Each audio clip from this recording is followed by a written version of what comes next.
Makes perfect sense. I unfortunately didn't think or didn't know about the whole impulse axon thing when I thought about the fulcrum name. And to be quite honest with you, it's kind of a stupid name to design a lever, a fulcrum, because it's not a fulcrum. However, if you put the fulcrum upside down and you go like this, hey, it becomes, that's the fulcrum right there. So I hope all my engineering guys out there get that. Your customers just want something. They don't care. We just want to open boxes with more knives in them. Mm-hmm. Exactly. The funny part is I'm probably the only one in this entire chat that found him through the fulcrum first and then became a fan of his knives afterwards. Oh, you make knives too? Oh, cool. No, and honestly, that was his point. It's like, oh, cool. Not really into knives, but that pocket tool's cool. And then since everybody is here and we're talking about pocket tools, and Max is going to. You finally gonna spoil it so I don't have to. That would be so. Sorry, man. All right. So one thing that Max has been asking for, and I wasn't sure whether I was going to do it or not, is. And you're a busy guy, so. Take the fulcrum down a bit. Oh, you did make a prototype. So made a prototype, and it is the milled pocket, or the milled pocket is on the back here. Still has the bit holder in it, and then I will show you. So I did have a prototype made, but I'm not very happy with how it turned out. I was wondering how you figured out how to fix the bands because you put the pocket clip on the opposite side. That seems difficult to make that work. Yeah, so you're absolutely right. So I can answer that question with the dodge first. So the dodge is, who says it needs a pocket clip? Oh, okay. I'm with you so far. All right. So you can have a mini fulcrum, still have your bit holder, still have an area for your bits, and put it in your third pocket. Yeah, especially as you shrink it down. My concern would be losing a beautiful piece of equipment falling out of my pocket. That's my concern with it.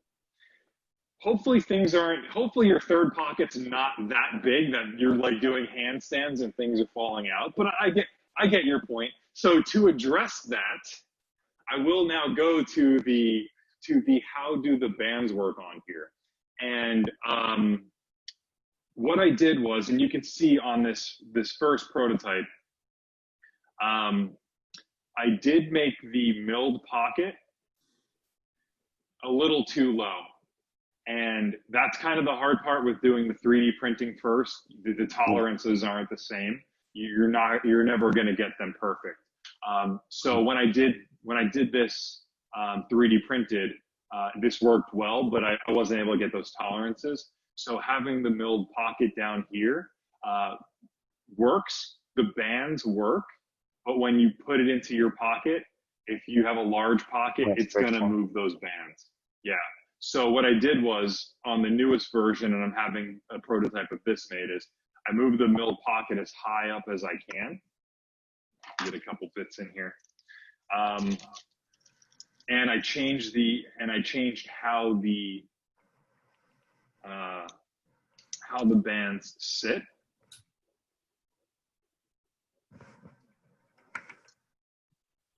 So here, I think it's hard to see. Let me see if I can put this behind it. You can see that the band holders are really high up. So that the bands are going to sit up here. A lot of people actually use their impulses or their fulcrums with just one band. I did it for a couple weeks just to make sure that it worked and I didn't lose any bits. So I went ahead and I put the first band here so that if people want to use just one band, that band is in a good enough spot to hold the bits down, and it's high enough that there's enough clearance so that your pocket doesn't push the bands up. And then I put another band here so that you can have 2 bands if you want. I've had very, very good luck with this, putting it in my pocket, not having the bands move, not having the bits fall out. So I'm really happy with it. So I'm going to have a prototype made and see how this one turns out.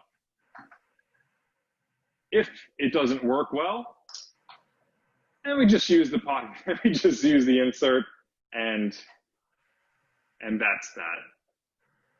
But I have really good hopes for this one. That looks really, really nice. Well done. Thank you. So you want the credit card now or later? Yeah. You know, we for need a myself, swipe on this thing. I can't have too many things clipped to my pocket, and I don't want to have to make the choice about what I clip and what I don't. So if I could drop it in the pocket, I'd be happier. And lately with my Lynch clip, or my Lynch pry bar, that's what I've been doing. But then I find I lose it in the couch, so now I have to tie a piece of string to it. And now I'm doing what I don't want to do, and I have a stupid piece of paracord tied to my pry bar, you know, all in the hopes that I can keep it in my pocket a little better. So having the bands on there will help with that. It's going to give it a little more grip. So I bet just that alone is probably enough to keep it from falling out of your pocket. Yeah, no, that's a good point. Not having the clip on there. Not having the clip on there, but with the bands there, it's going to add a lot of retention to it. So I don't know if you guys know, Kerr Knives makes a phenomenal driver. This is what every single one of your knives was adjusted with. It's a really, really good driver if you guys are looking for one. Wow. And 2. Yeah, I have another one coming in the mail because I always have to switch bits on this. So I'll do this real quick. So Joseph was saying at the beginning that I carry a lot of different items with me. And one thing I like about the Fulcrum is the pocket clip and the fact that it has worked in every organizer I've ever used. And that has been really beneficial. So it's nice to see that you found a solution for that small one. It's pretty awesome. Yeah, true. A buddy of mine from the IRC made me this to my spec. I've been wanting, I'm not really an organizer guy, but just to have something to throw into my briefcase that I know I'll have the fulcrum there. And then I just gotta stop hitting that camera. And I just put, a full set of bits in there so I have them. Has been working out really well. And in case you guys haven't seen, I don't know if you guys are flashlight guys or not. This is a Synergy 2 by Freelux, an absolutely amazing flashlight. So just kind of wanted to show you guys that. Just talking about organizers. Let's see your flashlight design. I'm sure you have one. I can't, man. I'm sorry. Next one. Yeah, exactly. I will tell you this, that this is more my style than that. If that'll kind of clue you in a little bit. I love flashlights, but I never carry them. This is the only flashlight that I ever actually carry, just because they're so round. They just don't fit well. They're not comfortable for me. I know other people, that's their thing, but they're just not. So having something slightly oblong just feels more comfortable, even if it's the same damn size, so that'll tell you a little bit about what I'm designing or how I'm going to design it. But they look great in pictures. Yes, that's true. They really do. And in those hand dumps on your Where's the Omega? You got to do it for the gram. Where's the Omega? No, so it's funny. I thought about putting the white band on there, but then I want to be like, oh, let me just throw out my Omega watch, so I decided not to. Ooh, it's been to the moon. It's been to the moon. Sorry, man. It was my graduation present to myself. My plan was to buy myself an Omega, but my wife, my wife and I were planning on having kids, and she said, "Listen, it's 10 months. Oh, nice, dude. I like it. It's 10 months before you graduate college. We should start now because it could take, a couple of years to have kids." It turns out it didn't take a couple of years to have kids. It took No, it doesn't. a weekend. It took a weekend. And I had my first child 2 weeks before my final exams, final exams, and my senior design project was due. So this had to wait a little bit. I know how you feel, Joseph. Yeah, it's that happened to me. Oh, really? Yeah. So, moral of the story: don't listen to women. I don't think that's not the moral at all. That's a bad moral. Don't do that. So my Omega had to wait a little bit, but I did get it. It was my finally got to ship all my impulses present to myself. So it was another momentous. You're batting 100 right now. I mean, you're batting, I don't know what the exact terminology, but you haven't struck out in any way in any of these designs. I really Everyone appreciate has that. got you all over it. And that's the what somebody said at the beginning is, if you're going to break into the knife world, you have to build something that is you. Otherwise, it's just like they were saying that there's a lot of knives at that size. How do you distinguish yourself? Right, exactly. And For those- and what's the point, right? If it's not something different, if it's not something new, if it's not you, why make it? And for those of you that haven't been to Blade Show, one interesting thing about it is you walk around and you see table after table of these very competently made knives that are very, very boring. And you look at it and you're like, wow, they have all the components. It's all the things that I want in a knife, but I look at it and I absolutely don't have any desire to buy it. And it's because there's no passion in the way that they built it. They hired someone that's never held a knife and they said, design me a knife, and they gave them a spec sheet, and that's what we got. So finding someone that can build a clever knife but then still put themselves in it, that's not easy to find. I really appreciate that. So Go ahead, Seth. I was just gonna say, one of the cool things is, so Joseph delivered my impulse to New York Knife Show, New York Custom Knife Show. So the funniest thing is, once I got it and I'm walking around the show with this, and I'm showing like these other designers like this knife, and they're like, wait, let me how's that thing open again? Let me see that. So like, Jen Zanzo was like inspecting it and looking at it, and Jesper Voxnaz is like, and there was another guy, I forget who it was, but they were like looking at it and trying to figure out, like, wait, there's a function in it, like, how does that exactly work? But it was just, it was the coolest thing ever. And it was just like, these are like knife designers, like, have all these, they made a name for themselves, they have all those knives, but they're looking at this knife and they're like, I've never seen anything like that before. Like look at that button, and how do you flick that open? And it was just, and I left with like 10 of my knife buddies, like, I need to get one of those. I'm like, yeah, you do. That was one of the single most important moments for me when I got to hand that knife to Seth. It was the first time I handed a knife to a knife guy that was getting their knife, and it was cool. He had a bunch of his friends around. They stood around us, and it was one of probably the most nerve-wracking moments, because they were going to be like, oh, it's cool, and I was gonna go, and my wife was over there, and I was just gonna go and cry on her shoulder, and but they were really, really cool about it. They seemed to really dig it.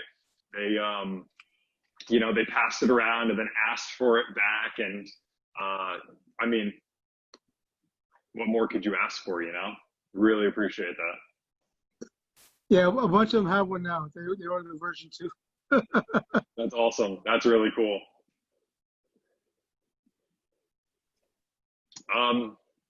Any questions? I guess. I mean, I guess I showed you guys everything that I have.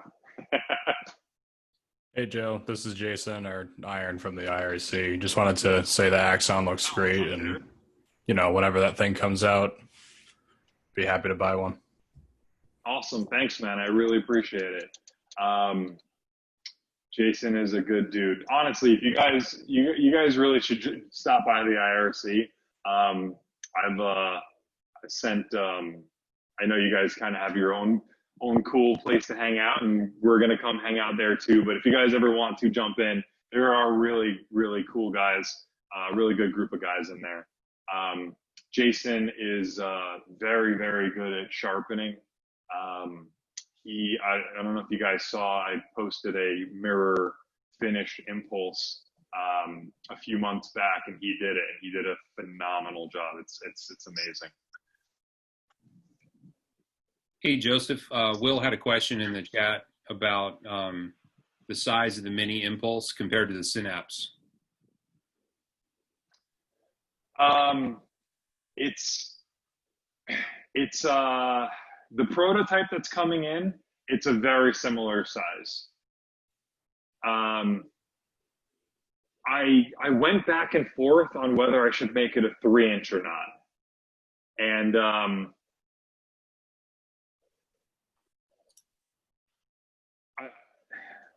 I had a really hard time with that. And what I realized was the mini impulse isn't a 3-inch knife. I think that's too small for that knife. It's meant to be used, it's meant for that scoring. It's meant for it to have that really strong tip. And then after getting the prototype for the Synapse, I started using this, and I realized how absolutely functional this knife size is. It fills your hand. You don't feel like you're missing anything. The blade is bigger than it feels like it should be for such a small knife, and it's super functional. I don't know that for marketing purposes, having it similar to this is the right call.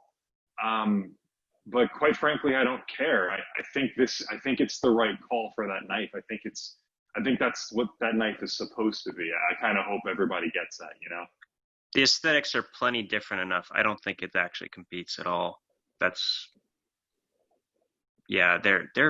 think you have people that are still going to enjoy having both, and I don't think they're going to necessarily be the same thing. Yeah, I appreciate that. I think the Anno crowd and the Cerakote crowd would rather have the impulse, whereas the Synapse, obviously we've got the two-tone look, which is a very different look. I think that's a big difference to many people. Yeah, you're right. By the way, my card is looking good on that side. The bolster lock is awesome on the Synapse. I love it. I very rarely see a bolster lock, and you nailed it on this thing. It looks so good. Thank you. Thanks. I really appreciate that. That reminds me, can we talk about the bacon Damascus and the side cut carbon? Because that is some of the most ridiculous stuff I've ever seen. Definitely. Here's my personal. So tasty. It's hungry. It's all bacon talk. See if I can get that. I don't know if you guys can see it or not. So that's my number one. Was that Lone? Lone Wolf, did you say something? Hey, Lone, we have a bad on your end. It's pretty scratchy. I was just asked why you haven't shipped my knife yet, Joe. I see that bacon. Sorry about that. I promise I'll get it out tomorrow. You're gonna have to fight the Instagram crowd that's gonna be like, wait, I thought you said you had 6 of those. I would imagine I'd lose that fight. I think you have more so glad you're doing knives it. than think you have more knives than all of my followers combined, actually, alone.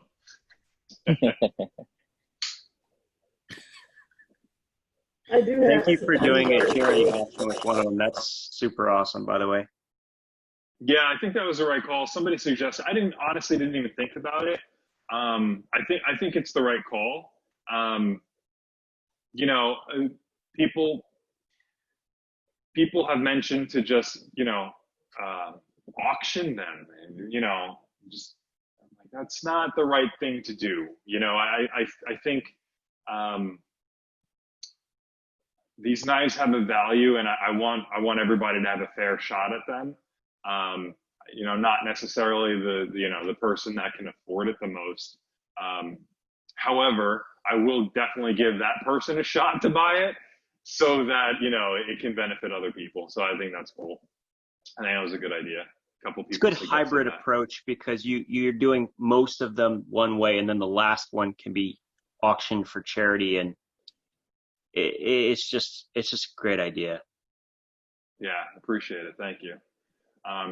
Not so to mention, I I'll think tell you. there's going to be. I'm betting 1,500.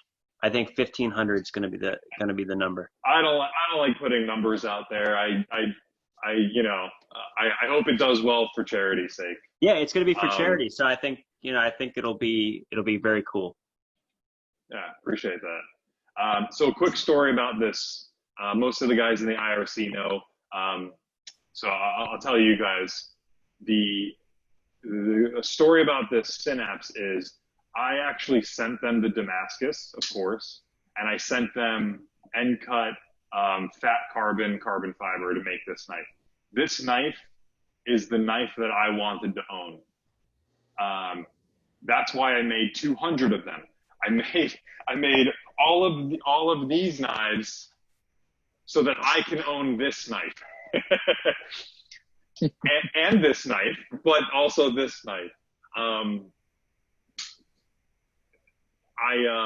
This is, you know, like I said, I made this knife because this is a knife I wanted to own. Same with this, and very specifically with this. I've always wanted to own Damascus steel, but I've never had $1,000 to, you know, put down on a custom knife like that. And I thought it would be really cool to be able to make a production knife with it on there, so that, you know, other people can get it. End cut carbon fiber, I just think is some of the coolest shit ever. So I had to put that on there. And then to take those lines straight through the blade, down the handles, down the bolsters, and then straight through the knife. It satisfied a part of my brain that needed to be satisfied. So I'm really glad. I wasn't expecting the support, or whatever you call it, from Instagram. When I posted this for the first time a couple days ago, people really seemed to like it, and that I'm really, really pleased about that. Does anybody have any other questions? Anything they want to see? I mean, I guess they kind of showed everything so far. I want to vouch for the side cut carbon fiber. It looks phenomenal. I have the red on mine, and it's ridiculous. The thing I like the most about it is the side grain looks like a rosewood, but then when you turn it this way and you see where the cutout is here, I don't think we'll ever get it to look right on camera, but it looks like snakewood, which is a popular wood for like pool cues and for inlay work. You get that really cool spotting effect. So the fact that it looks different at different angles is really extra cool. Yeah, I think this is technically called blackwood, right? Is that what they marketed as blackwood? I believe so. Yeah, I love it. I just think it's so cool. Hey Joseph, we do have more questions in the chat. I haven't been watching very closely, so why don't we jump over there? Sounds good. It looks like somebody wants to know about the integral. What's the ETA on that? So I kind of touched on it earlier. I don't know whether this will be my next knife or that. Here's the problem. Do I go with the more reasonable cost knife that more people can afford, that I think is going to be functionally amazing, and you know, a Wharncliffe, which I just absolutely love? Or do I go with the slightly more niche, higher end? It's obviously going to be more expensive than my current knives out there. You know, that's a hard decision to make, and it's one that I haven't made yet. I don't know how to say this. I don't know if my brand yet can warrant a somewhat niche high-end knife like that. I'd like to think so, but I don't know, and I don't know if I can, you know, kind of bet on that yet. That's why I think the smart thing to do is kind of gauge engagement on both knives. Maybe I'll put up some polls, I'll send out some emails, and I'll kind of see what the engagement is. I really, really want to make that knife. I'm really glad that you guys like it too. And that really pushes me towards doing this. But I do have the mini impulse coming out. And I kind of need to make a decision on one of these soon. So, if you guys are very passionate about one or the other, please make sure I know. So that'll help me tip the scales, I think. Selfishly, I'd rather have the integral, but I can see that the Wharncliffe is substantially different than the other knives that you've made, so it would probably reflect a broader palette to do the other. Also, So just really, a reminder too, the Axon's going to be under 200. So price point wise, in terms of what you're talking about, that was the goal that we were talking about last night. Which again, very budget friendly. You could actually have, expand the target audience, and then obviously launch a more expensive knife after that. Right. That's a really good point. I want to be careful with how I'm going to say this. I'm very, very pleased that my knives are doing well, but I am mostly pleased that people like and have them and get to use them, and getting them in other people's hands, getting them in more people's hands. If I had a board of representatives that I had to talk to and explain this to, I think the answer would be clear one way or the other. And it may not be because of that. It's definitely not going to be because of that reason. My reasoning is I want that 19-year-old kid who's in college that really can't afford those knives but really wants one to be able to get one of my knives. Show his friends and somebody be able to buy this for their dad or something like that. Like, that means more to me than making more money on a more expensive knife. Whatever. But so that's probably pushing me towards the integral or the liner lock more so. But that being said, if there's enough people that really are trying to push for that integral lock, I'll try to make them happen concurrently, or do a small run of the integrals and then make sure that you guys get first dibs at them, of course. I originally called you guys, Seth knows my impulsive 100. So the people that originally bought my first impulse, or the people that are creating a collection, you guys, I'm making note of that, creating an email list specifically for you guys. And I want you guys to know I appreciate it, and I'm going to always give you guys first dibs. I'm going to use you guys as a, metric as far as what you guys want to see coming out soon and stuff. So, you guys definitely have a big say in that as well. So You Jumping actually have a back. solution. Sorry, go ahead. Just gonna say, jumping back to the Axon, it's not just, in my opinion, that it's just a cheaper design. The fact that it's a lower cost is excellent, but personally speaking, I haven't even asked what size it is yet, but looking for a Wharncliffe knife, kind of similar to like a small Sabenza or anything even like that, that doesn't necessarily cost that much, but has the same design intent, whether it's open or closed, looking good, because the way the knife looks closed, it looks like you've kind of just taken the scale pattern and offset it just slightly.